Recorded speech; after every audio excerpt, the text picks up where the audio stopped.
Hello guys, मैं हूं Amish Kumar Pandey. Welcome another back to your own platform Shikshalaya. पिछले वीडियो में हम लोगों ने सिलेवरी ग्लैंड्स पढ़ा, फिर उसके बाद टॉन्सिल्स के बारे में पढ़े, ठीक है। एक रिंग के बारे में, वर्डलेस रिंग के बारे में पढ़ा। अब ये जो आप टॉपिक देख रहे हैं, this is the most important topic for the preparation of NEET, histology of alimentary canal, ठीक है। इसकी हिस्ट्री पता करना है, इसकी हिस्ट्री, ज्योग्राफी, सब कुछ पता करना है। अब इसमें आपको सिंपल सी जो चीज़ें बताते जा रहा हूँ, बस प्रिमिटिव क्वेश्चन समझ लीजिए कि एकदम वहीं से आता है, ठीक है। ये काफ़ी इंपॉर्टेंट चीज़ है, ये पूरे बॉडी भर में है, क्योंकि अगर हम एलिमेंट्री कैनाल की बात करें तो आप सबको ही जानते हैं, बायोलॉजी स्टूडेंट है, फैमिलियर है, ठीक है। अब wall of alimentary canal is made up of 4 layers, known है, यूनिवर्सल ट्रूथ है, 4 लेयर से बना होगा, ठीक है। कौन कौन सा? Serosa, muscle layer, submucosa and mucosa, 4 layer भी हम लोग जानते हैं, ठीक है। Now we come to the serosa. In the serosa we have to know that the normal outermost layer है। एलिमेंट्री कैनाल की अगर बात करें हम लोग, अगर 3D स्ट्रक्चर की, तो कुछ ऐसा है, ठीक है। ये सबसे पहला वाला लेयर, आउटर मोस्ट लेयर कौन होगा? सेरोसा, ठीक है, सबको पता है। आपको क्या याद रखना है, यहाँ पे क्वेश्चन यहाँ से आता है। Composed of areolar connective tissue, CT is represent for connective tissue and squamous epithelium. This serosa is composed of or lining by the areolar connective tissue and the squamous epithelium. This is the most important point. Okay? दूसरी चीज आपको इसमें ये जाननी है, some part of the gut is lined with tunica adventitia. देखिए, अगर हम लोग ऑसियोफेगस की बात करें, अगर मैं ऑसियोफेगस की बात करता हूँ, तो जैसे हम लोगों ने टंग के बारे में पढ़ा था कि 1/3 पार्ट उसका अलग होता है, 1/2/3 पार्ट अलग होता है, कुछ वॉलेंट्री होते हैं, कुछ इनवॉलेंट्री होते हैं। तो सेम चीज़ अगर मैं बात करूँ ना, तो इसमें भी होता है, ऑसियोफेगस में भी। फर्स्ट लेयर जो होता है, स्टार्टिंग का जो लेयर होता है, वो होता है इनवॉलेंट्री, ओके। क्या होता है? इनवॉलेंट्री। और उसके बाद अगर आप नीचे आते हैं गट में, मीन्स ओसियोफेगस में, तो वो क्या हो जाता है? वॉलेंट्री हो जाता है। वॉलेंट्री क्यों होगा, उसके आगे हम लोग पढ़ेंगे, ये भी बताऊंगा कि वॉलेंट्री और इनवॉलेंट्री का यहाँ पे क्या मतलब होता है, ठीक है। पेरिस्टाल्सिस, आई थिंक पेरिस्टाल्सिस आप लोग जानते होंगे, पेरिस्टाल्सिस मूवमेंट, इस टाइप की हम लोग की ऑसियोफेगस और या फिर गट बोल सकते हैं, ठीक है। गट क्या होता है? Gut is represent for the alimentary canal, okay. यहाँ पे एक आप वर्ड लिखा हुआ देख रहे हैं गट के ऊपर, HGM। What is this HGM? This is the human gastrointestinal microbiota. What is this?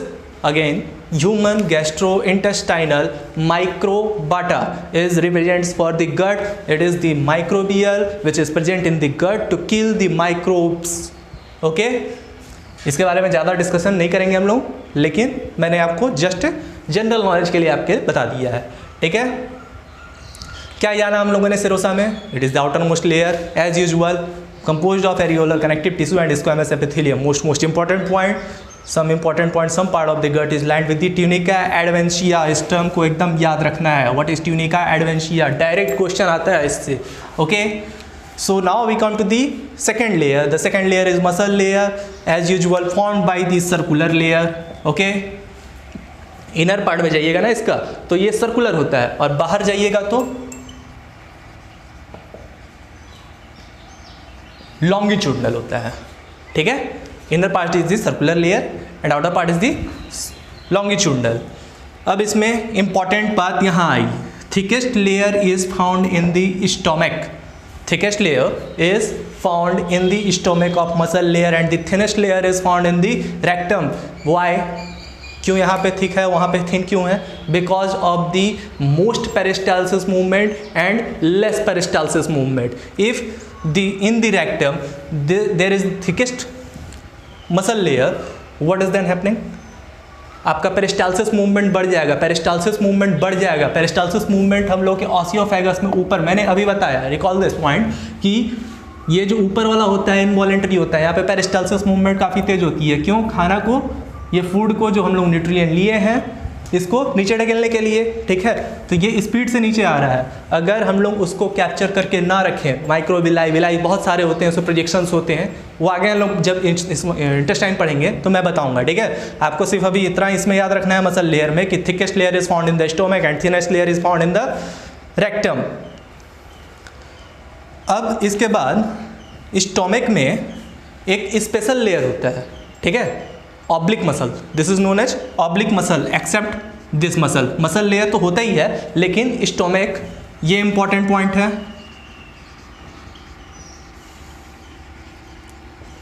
This is the very very important point, okay. Oblique muscle, again I can recall you कि स्टोमक में एक एक्स्ट्रा मसल लेयर के अलावा oblique muscle contain करता है stomach, ठीक है, ये याद रखिएगा।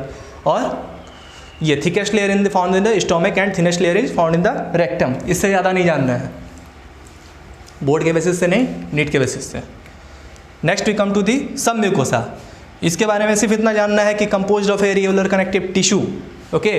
डायरेक्ट क्वेश्चन यहाँ से आता है कि composed of which tissues, some mucosa is composed of areolar connective tissue and it contains what it contains, it is the important point, what is the some mucosa is contain the blood vessels and the nerves, the some mucosa contains blood vessels and the nerves, okay।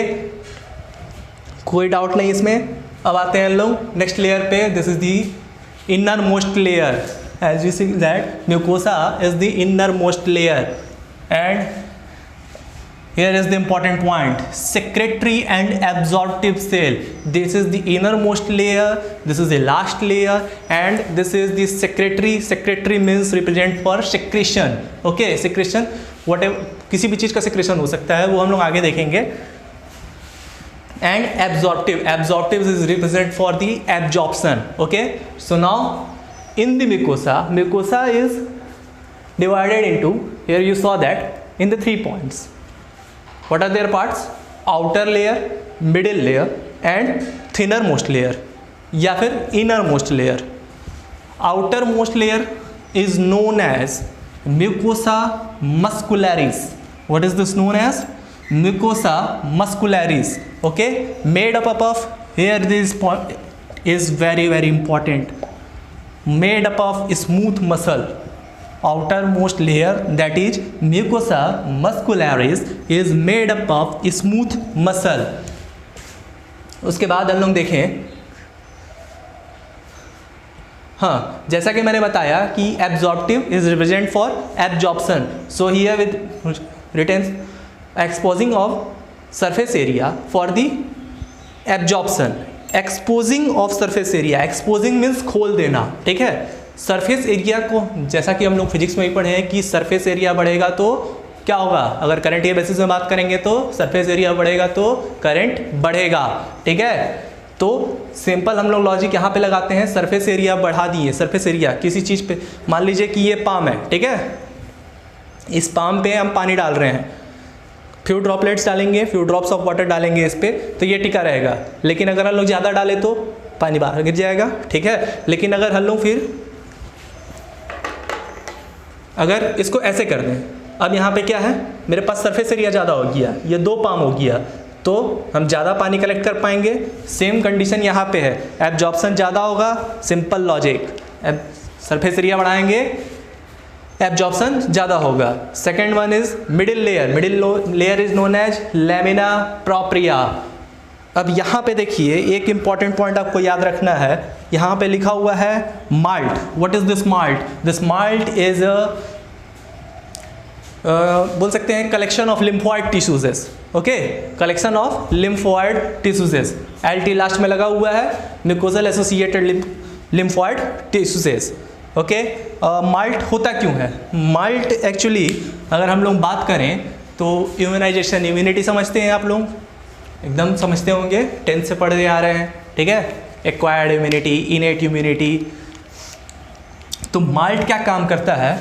Immunity provide करता है, ठीक है, किसको? Middle layer को immunity provide करता है, उसको support करता है। जैसे कल क्लोराइड आयन किसको सपोर्ट कर रहा था? थायोसल्फेट को सपोर्ट कर रहा था, ठीक है।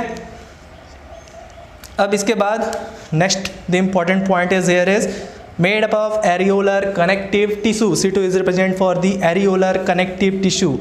Now we come to the innermost layer that is made up of it is known as epithelial mucosa. The last layer of the mucosa is known as epithelial mucosa. ठीक है, यहाँ पे आप एक important point ये देख रहे हैं कि in oesophagus made up of non-keratinized squamous stratified squamous epithelium. This is the most important point here written is in oesophagus made up of non-keratinized stratified squamous epithelium. So this is all about the histology of alimentary canal. Some of the rest parts here we discuss that कि alimentary canal के अलावा और क्या क्या हम लोग को चीज़ें जाननी है, आइए उसके बारे में बात करते हैं.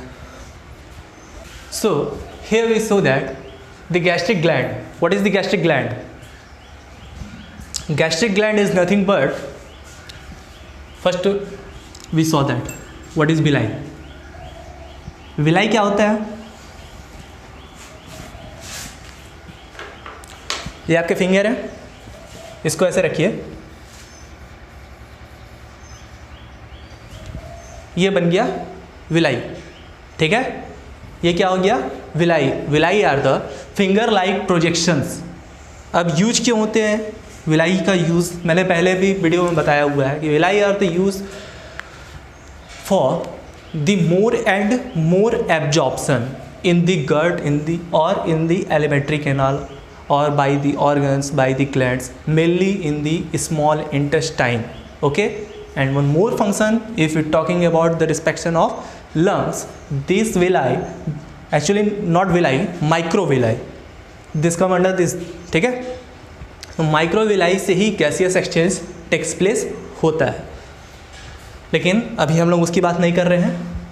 तो ये जो विलाई है, ये विलाई मिल करके क्या बनाती है? गैस्ट्रिक ग्लैंड बनाती है. कहाँ बनाएगी? In the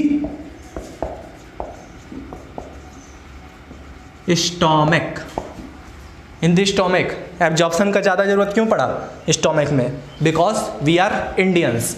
because we are Indians. हम लोग जीने के लिए नहीं, खाने के लिए जीते हैं. ठीक है, तो स्टोमक में बहुत सारा खाना जा रहा है. तो बहुत सारा खाना जा रहा है, इसका मतलब क्या है कि बहुत सारा एब्जॉर्प्शन का ज़रूरत होगा. इस वजह से स्टोमक में विलाई होता है जो कि स्पेस प्रोवाइड करता है मोर and more absorption, and this villi made this gastric glands. Okay, gastric glands के ऊपर भी हम लोग ब्रीफ में बात करेंगे, आगे पढ़ना है हम लोग को. ठीक है, now and this villi, and जो उसकी स्टोरेज कैपेसिटी बनती है ना, उसको हम लोग बोलते हैं crypts of Lieberkuhn. Are you familiar that? Yes, हम लोगों ने ये 10th में पढ़ा है, क्रिप्ट्स ऑफ लिवर खून. आप लोगों ने इसको इंटेस्टाइन में पढ़ा होगा. लेकिन ये किसी भी विलाई के स्टोरेज पॉकेट्स, ये क्या है? एक तरीके का समझ लीजिए कि पॉकेट है जिसमें हमको स्टोर करना है, और उस स्टोरेज को क्रिप्ट्स ऑफ लिवर खून बोलते हैं. ठीक है, here one gland is written here, that is the Brunner's gland. Some important points from the Brunner's gland is it is a small spherical multicellular gland. Next one is the found in a submucosa. Here this is the important point for the review of or the review for the NEET. Brunner's gland location found in the submucosa, and these Brunner glands protect duodenal epithelium of the gut. Duodenal epithelium is the part of the gut which is protected by this Brunner's gland from the HCl. From the HCl. Here we saw that the three main important points. What is that? That is a small spherical multicellular gland. Okay, where is the location? Location is in the submucosa, and this provide protection to the duodenal epithelium from the HCl. Okay, now we come to the next gland, that is the Paneth cell or Paneth gland. Okay, in this Paneth cell, here we written found in Cole means crypts of liver खून. Okay, Cole represents for crypts of liver खून. Found in crypts of Lieberkühn of mucosal layer of small intestine. This is the most important point, हर time ये पूछा जाता है, every time. Histology of alimentary canal, मैंने video शुरू होने से पहले ही बोला था कि मोस्ट इंपॉर्टेंट टॉपिक होता है अगर नीट के रिव्यू से बात किया जाए तो, ठीक है। इसलिए इसको एकदम याद कर लेना है, एकदम रट जाना है एक एक point. Found in crypts of Lieberkühn of mucosal layer of small intestine and it secrete defensin and lysozyme. Defensin and lysozyme, कल की वीडियो में मैंने बात किया था लाइजोजाइम के बारे में, ठीक है। लाइजोजाइम से डायरेक्ट क्वेश्चन ऐसे पूछा जाता है कि मतलब प्रोटेक्शन का काम कौन करता है या प्रोटेक्शन चेकिंग का काम कौन करता है बकल कैविटी में, कि बैक्टीरिया कितना परसेंट है, कितना परसेंट इंक्रीज कर रहा है, तो वो कौन करता है, लाइजोजाइम करता है। तो लाइजोजाइम क्या कर रहा है, बैक्टीरिया के अगेंस्ट काम कर रहा है, तो ये क्या करेगा, ये भी बैक्टीरिया के अगेंस्ट इसको काम करेगा, secrete defensin and lysozyme. So here we completed this topic. If you like the video, please like, share and subscribe the channel. Thank you so much.